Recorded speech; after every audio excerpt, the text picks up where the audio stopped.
Recording info. Oke. Assalamualaikum warahmatullahi wabarakatuh. Semoga semuanya baik-baik saja. Di sini saya akan menjelaskan mengenai uji analisis non parametrik. Kita langsung saja ke prakteknya ya. Jadi uji analisis non parametrik itu ada dua, yaitu uji beda dan uji korelasi.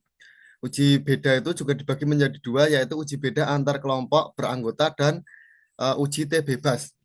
Di sini kita membahas kita mencoba uji beda antar kelompok beranggota dua, yaitu kelompok pertama. Di sini ada kelompok dan kebugaran. Di sini kelompok itu ada satu dan dua, 10 10 kelompok satu dan 10 kelompok dua. Di mana kelompok satu ini nanti akan ada siswa yang aktif dalam berolahraga dan juga siswa kedua ini yang pasif dalam berolahraga. Langsung saja kita masuk ke uji beda antar kelompok beranggota dua. Langsung ya. Di mana kita pertama memencet analis. Setelah analis kita memencet non parametric test. Nah, ini di sini kita memilih legasi dialog. Oke. Nah, di legasi dialog ini kita memilih lagi yang alah ini susah banget. Nah, ini dua independent sampel kita pencet cekrek. Nah, ini karena saya sudah mencoba tadi, saya riset dulu. Nah, di sini kelompok kelompok ini kita masukkan ke dalam grouping variabel dan nilai kebugaran kita masukkan ke dalam tes variabel list. Lalu jangan lupa yang grouping variabel ini yang kelompok kita pajak dulu. Di Devin group ini kita tulis grup pertama ya tulis satu, grup kedua juga tulis kita dua, ditulis dua, lalu continue. Selesai. Nah, di tes tipe ini kita memanjat yang main with you aja, satu tok. Terus kita pencet oke. Nah, di sini langsung muncul hasilnya ya teman-teman.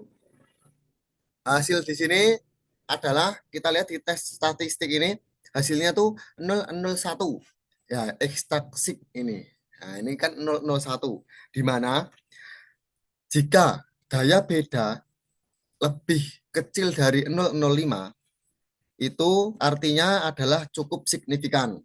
Baik, itu yang uji beda antar kelompok beranggota dua. Lalu kita lanjut langsung ke uji T bebas, masih uji beda tapi uji T bebas. Di mana uji T bebas ini bisa disebut independent sample t-test. Gimana caranya mengeceknya? Nah, kita masuk ke analis. Kita pencet ke analis, ya kan? Setelah ke analis kita masuk ke confess means. Nah, ini compare mean, sorry. Compare mean. Langsung masuk ke bentar. Langsung masuk ke independent sample t-test. Independent sample t-test yang nomor 3 kita pencet cekrek. Nah, ini juga tadi sudah saya coba, kita ulangi lagi. Kelompok kita masukkan ke grouping variabel dan nilai kebugaran kita masukkan ke tes variabel. Sama dengan sebelumnya di grouping variabel jangan lupa kita define group dulu. Nah, jika sudah tertulis seperti ini, langsung kita pencet continue. Sudah tidak usah diubah-ubah lagi, langsung kita klik OK. Nah, langsung masuk hasilnya. Hasil ini kita lihat di ini yang SIG2 Toilet yang di bagian independent sample test. Ini juga nilainya 001. Di mana kita simpulkan eh, jika nilai lebih kecil dari 002 mempunyai uji beda yang baik. Jadi ini uji bedanya baik ya teman-teman. Oke, baik. Yang bagian uji beda yang uji beda antar kelompok beranggota dua dan uji T bebas sudah selesai. Lalu kita masuk ke uji analisis non parametrik yang kedua yaitu uji korelasi. Di uji korelasi ini caranya adalah yang pertama kita pajak analis lagi.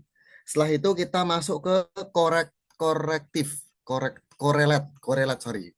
Jadi ini yang korelat kita masuk ke bivariate yang pertama, bivariate kita pajak ya.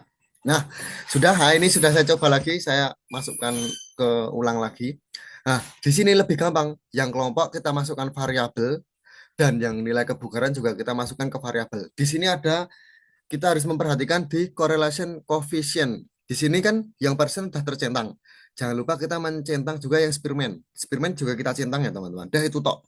Yang lain masih sama saja. Kita pencet oke, cekrik, masuk, langsung ke hasilnya. Di sini hasilnya kita lihat di yang non parametric correlation yang bawah yang nomor 2.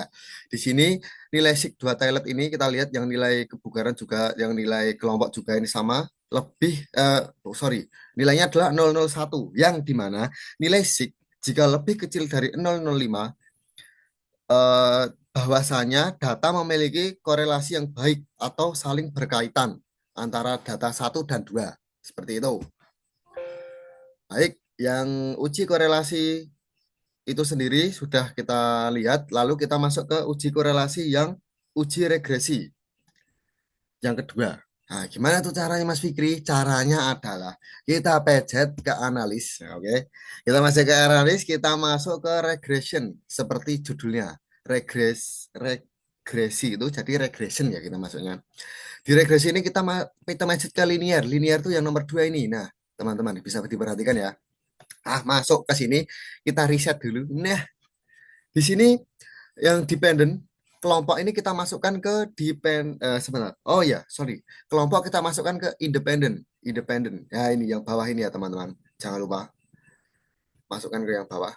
Yang nilai, sorry, alhamdulillah. Yang nilai kebugaran kita masukkan ke dependent. Nah, setelah selesai, udah ini nggak sih diotak-atik. Bro. Oh, maaf, salah. Kita ulangi ya teman-teman.